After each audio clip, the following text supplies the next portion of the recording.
प्यारे साथियों। हेलो मेरे प्यारे साथियों। तो जैसा कि हमने पिछली वीडियो में हिंद महासागर के बारे में पढ़ लिया था, तो आज का हमारा टॉपिक है दक्षिणी महासागर और आर्कटिक महासागर। तो चलो शुरू करते हैं। पहला पॉइंट जो है दक्षिणी महासागर अंटार्कटिका महाद्वीप की चारों ओर से घेरता है। यह अंटार्कटिका महाद्वीप से उत्तर की 60 डिग्री दक्षिणी अक्षांश तक फैला हुआ है। अंटार्कटिका के चारों ओर पश्चिम से पूर्व की ओर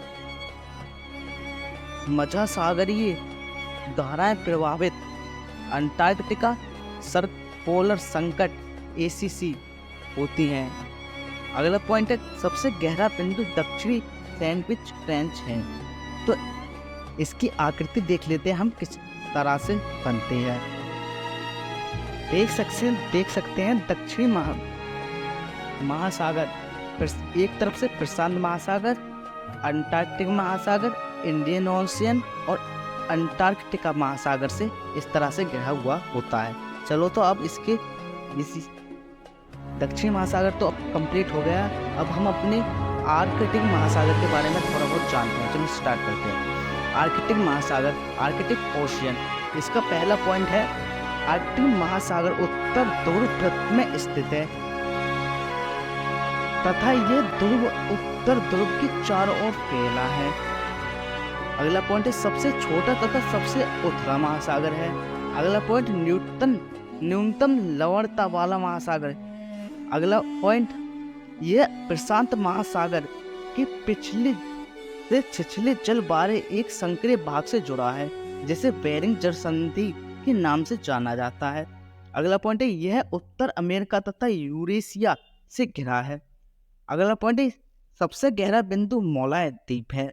नोट, आर्कटिक महासागर छिपता हुआ महासागर कहलाता है और सबसे ठंडा महासागर है। इसकी आकृति पर गौर करें तो कुछ इस तरह से इसकी आकृति हमें दिखाई देती है। यह है आर्कटिक महासागर।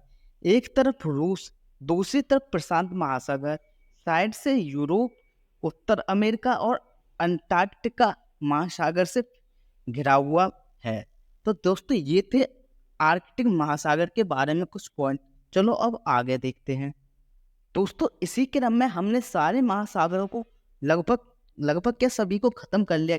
ये हमारा 5वां महासागर था। जैसा कि आप जानते हो दुनिया में सिर्फ 5 ही महासागर पाए जाते हैं, तो हमने 5वां महासागर पढ़ लिया है। अब कुछ जानते हैं बेसिक पॉइंट्स। दोस्तों अब हम पढ़ने वाले हैं भूमध्य रेखा, जिसे हम विषुवत रेखा कहते हैं, जिसे इंग्लिश में इक्वेटर लाइन कहा जाता है। चलो तो इसके कुछ पॉइंट को हम जानते हैं।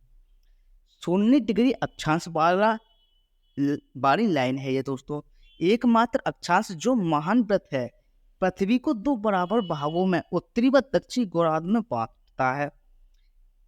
लंबाई है 4,96,000 किलोमीटर। 3 महाद्वीप, 3 महासागर और 13 देशों से होकर गुजरती है दोस्तों ये इक्वेटर। अफ्रीका की कांगो नदी को 2 बार काटती है। दोस्तों ये पॉइंट जो है ना, अफ्रीका की कांगो नदी को 2 बार काटती है। दोस्तों ये बहुत ही इंपॉर्टेंट पॉइंट है। आपको अक्सर एग्जाम में ये देखने को मिल जाएगा कि भूमध्य रेखा किस नदी को 2 बार काटती है।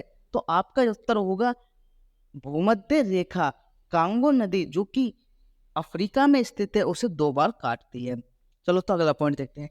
यह दक्षिण अमेरिका, अफ्रीका, एशिया तथा प्रशांत महासागर, अटलांटिक महासागर और हिंद महासागर से होकर गुजरती है। अब देशों की चर्चा करते हैं। 13 देश कौन कौन से हैं। नंबर 1 पे है Colombia, Ecuador, Brazil, Sao Tome Principe, Republic Congo, Democratic Congo, Uganda, Kenya, Somalia, Maldives, Indonesia, Kiribati. दोस्तों किरिबाती ये 13 देश हैं जिससे होकर भूमध्य रेखा हमारी गुजरती है। दोस्तों इक्वेटर जो कि पृथ्वी को बिल्कुल 2 बराबर भागों में काटती है, इस तरह से देख सकते हैं। यह है इक्वेटर लाइन जो 0 डिग्री की देश अक्षांश रेखा कहलाती है। 0। अब चलो देखते हैं अगली लाइन के बारे में।